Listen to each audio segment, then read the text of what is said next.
सच कह रहा हूँ, मैं गणेश जी की तरफ हाथ करके कह रहा हूँ,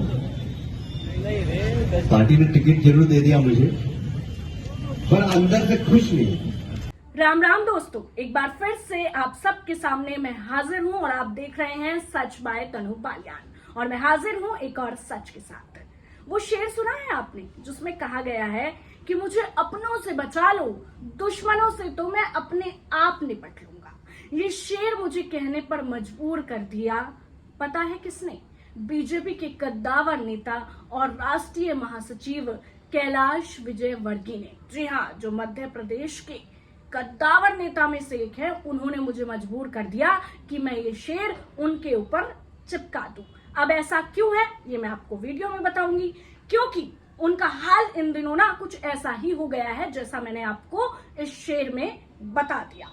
जब से आगामी विधानसभा चुनाव के लिए इंदौर 1 नंबर क्षेत्र से उनको टिकट मिला है, तब से बीजेपी की ऐसी पोल खुली है कि बीजेपी के कद्दावर नेता पीएम मोदी को कथित तौर पर अपमानित कर रहे हैं। और ये बात मैं नहीं कह रही हूँ, ये बात खुद कैलाश विजयवर्गीय कह रहे हैं। आगे भाषण भी मैं आपको सुनवाऊंगी। और वो ये खुद स्वीकार कर रहे हैं कि भारतीय जनता पार्टी केवल और केवल जुमलेबाजी करती है। अब पार्टी के नेता ही स्वीकार कर रहे हैं तो जनता का तो क्या ही कहना। जब आप वो भाषण सुनेंगे तो प्लीज कृपया करके आप चौंकिएगा मत, बस खबर को आप पूरा देखिए, क्योंकि हम आपको कैलाश विजयवर्गीय का वो भाषण सुनवाएंगे जिसमें उनका दर्द छलक रहा है, जिसमें वो पीएम मोदी को कथित तौर पर अपमानित करते हुए नजर आ रहे हैं। जी हाँ, जैसे ही दूसरी सूची में उनका नाम आया और उनको टिकट मिला तो उन्होंने एक भाषण दिया, और भाषण में उन्होंने क्या कुछ कहा पहले आप ये सुनिए, उसके बाद आगे मैं आपको बताऊंगी कि वो आखिर इतने परेशान क्यों हैं और वो क्यों भारतीय जनता पार्टी के लिए कह रहे हैं कि वो जुमलेबाजी वाली पार्टी है। सुनिए आप ये भाषण पहले। सच कह रहा हूँ, मैं गणेश जी की तरफ हाथ करके कह रहा हूँ, पार्टी ने टिकट जरूर दे दिया मुझे, पर अंदर से खुश नहीं। सच कह रहा हूँ, इसलिए कि मेरी लड़ने की इच्छा ही नहीं थी, एकदम 1% भी इच्छा नहीं थी। एक माइंडसेट होता है ना लड़ने का, अपने को तो जाना भाषण, अब बड़े नेता हो गए, अब हाथ जोड़ने का जाएंगे तो भाषण देना और निकल जाना, भाषण देना और निकल जाना, ये सोचा था हमने तो प्लान ये बनाया था कि रोज 8 सभा करनी है, 5 हेलीकॉप्टर से और 3 कार से, इस प्रकार रोज 8 सभा करनी है इस पूरे चुनाव में, और ऐसा प्लान भी बन गया था। पर आप जो सोचते वो होता क्या, भगवान की जो इच्छा होती वही होता है।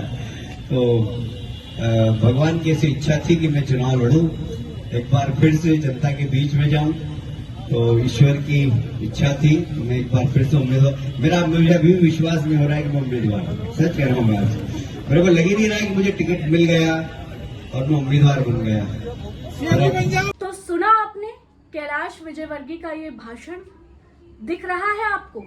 उनकी बातों में ही घमंड नजर आ रहा है। अब वो इतने बड़े नेता हो गए हैं भाई कि वो कहाँ जनता के बीच जाकर हाथ जोड़कर वोट मांगेंगे।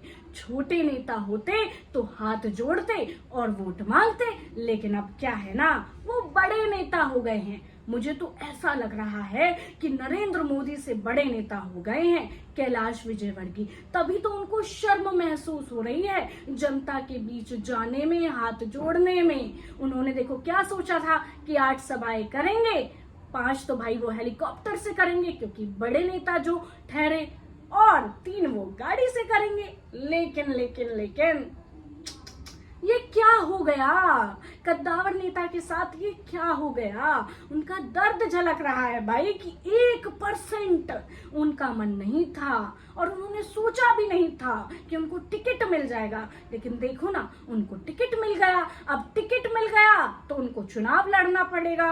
अब कितने नेता होंगे जिनको टिकट नहीं मिला होगा, है ना? वो बेचारे अफसोस कर रहे होंगे, लेकिन जिनको टिकट मिला है उनका तो रोना छूट रहा है, उनके तो पसीने छूट रहे हैं, उनका तो मन ही नहीं है। अब ऐसा भी हो सकता है कि मध्य प्रदेश में बीजेपी का जो सुपड़ा साफ होता दिखाई दे रहा है, उसका डर भी एक बड़ी वजह हो सकता है कैलाश विजयवर्गीय के लिए कि शायद इस वजह से वो चुनाव ना लड़ना चाहते हो, लेकिन ये तो उनका मन ही जानता है, या आप जनता है तो आप समझदार हैं, आपका मन जानता होगा, है ना। लेकिन उनका दर्द ना भाई देखा नहीं जा रहा है। बताइए, जबरदस्ती उनसे टिकट देकर चुनाव लड़वाया जा रहा है। लेकिन कैलाश जी, आप शायद भूल रहे हैं, ये ना जनता है, ये अगर सिंहासन पर बैठाना जानती है ना तो नीचे भी पटक देती है, नीचे भी उतार देती है। अब वीडियो वायरल होने के बाद लोगों की प्रतिक्रियाएं जो है वो भी सामने आ रही है, तो मैं एक एक करके आपको जो ट्वीट है वो पढ़वाती हूँ। आप अपनी स्क्रीन पर देखिए।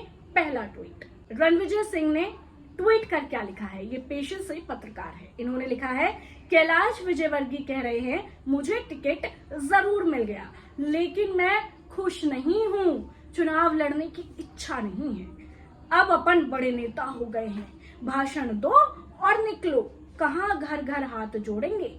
बड़े नेताजी ने हेलीकॉप्टर से प्रचार का प्लान भी बनाया था, किसी ने जमीन पर ला दिया, बुरा हुआ। अब अगला ट्वीट डॉक्टर रागिनी नायक ने लिखा है, रणविजय जी कैलाश जी को दोष ना दे, बेचारे दुखी तो होंगे ही, जब हार प्रत्यक्ष हो तो चुनाव लड़ने की इच्छा कैसे होगी भला। देख रहे हैं आप, कमलनाथ ने भी इस पर ट्वीट किया है और उन्होंने लिखा है कि भाजपा जितने सजावटी उम्मीदवार ला रही है, जनता का आक्रोश उतना ही ज्यादा बढ़ रहा है।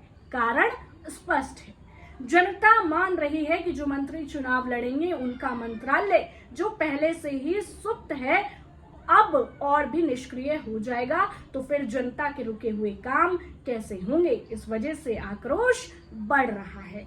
आगे वो लिखते हैं, जो सत्ताधारी सांसद चुनाव लड़ेंगे उनका संसदीय क्षेत्र उपेक्षित होगा, जिसका खामियाजा जनता ही भुगतेगी। इस वजह से आक्रोश बढ़ रहा है। ये तथाकथित बड़े लोग पार्टी के दबाव में बेमन से लड़ेंगे और हारेंगे तो जनता के खिलाफ हो जाएंगे। इसके कारण जनता उनकी उपेक्षा और उनके उत्पीड़न का शिकार होगी। इस वजह से आक्रोश बढ़ रहा है। आगे उन्होंने क्या लिखा है वो भी मैं आपको सुनाती हूँ। यदि भाजपा का कोई एक दो सांसद जोड़ जुगत जुगाड़ से चुनाव जीत भी गए तो फिर बाद में विधायक के पद से इस्तीफा देकर आगामी लोकसभा का चुनाव लड़ेंगे, जिससे उपचुनाव का खर्चा होगा, जो जनता के टैक्स की ही बर्बादी होगी। इस वजह से आक्रोश बढ़ रहा है। जनता के बढ़ते आक्रोश को देखकर भाजपा के अधिकांश नेता, पद अधिकारी, कार्यकर्ता, सदस्य और समर्थक भूमिगत से हो गए हैं तथा जन सेवा के लिए समर्पित कुछ अच्छे नेता अन्य विकल्प तलाश रहे हैं। ये दुनिया के सबसे बड़े राजनीतिक संगठन के सबसे बड़े विघटन का दौर है। ये लिखा है कमलनाथ ने। अब आप खुद ही देखते हैं कि देश के प्रधानमंत्री महिलाओं के पैर छूते हैं, है ना। आपने खुद तस्वीरों में देखा, मैं भी आपको तस्वीर दिखा रही हूँ, उसमें भी साफ नजर आ रहा है ना। और महिलाओं के वो पैर छूते हैं। चुनाव प्रचार में प्रधानमंत्री खुद क्या कुछ नहीं करते, लेकिन कैलाश अब हाथ नहीं जोड़ पाएंगे। भैया वो बड़े नेता हो गए हैं, अब प्रधानमंत्री तो हाथ जोड़ लेंगे, लेकिन कैलाश विजयवर्गीय हाथ नहीं जोड़ पाएंगे भाई। देख रहे हैं, शायद वो पीएम से बड़े नेता हो गए हों।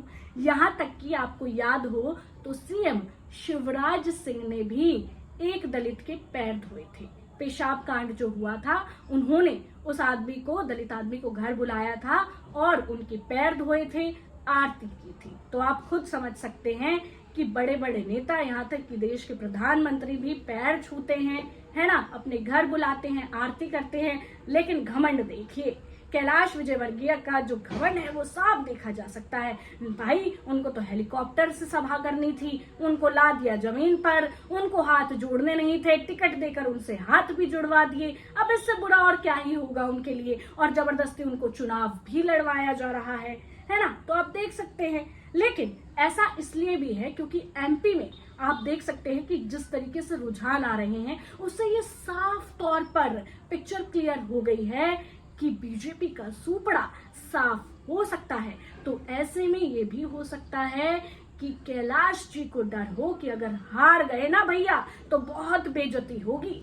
बहुत किरकिरी होगी, इसलिए शायद वो अपने भाषण में ऐसा कह रहे हैं कि भाई हमारा तो मन ही नहीं था। यहाँ तक कि कह रहे हैं कि 1% मन नहीं था। तो ये तो कैलाश जी जाने, या फिर आप जनता हैं तो आप समझदार है। तो इस पूरे मामले पर आपकी क्या राय है हमें कमेंट सेक्शन में जरूर बताएं। मेरे वीडियो को आप ज्यादा से ज्यादा शेयर करें, मेरे चैनल को सब्सक्राइब जरूर करें, मेरी खबरों को लाइक करें, क्योंकि आपको सच के साथ जुड़ना है, सच का साथ देना है और मुझे भी आपको आगे बढ़ाना है। आपके सपोर्ट से ही मुझे आगे बढ़ने का हौसला मिलेगा। तो आप जुड़े रहिए सच के साथ और जानिए केवल सच।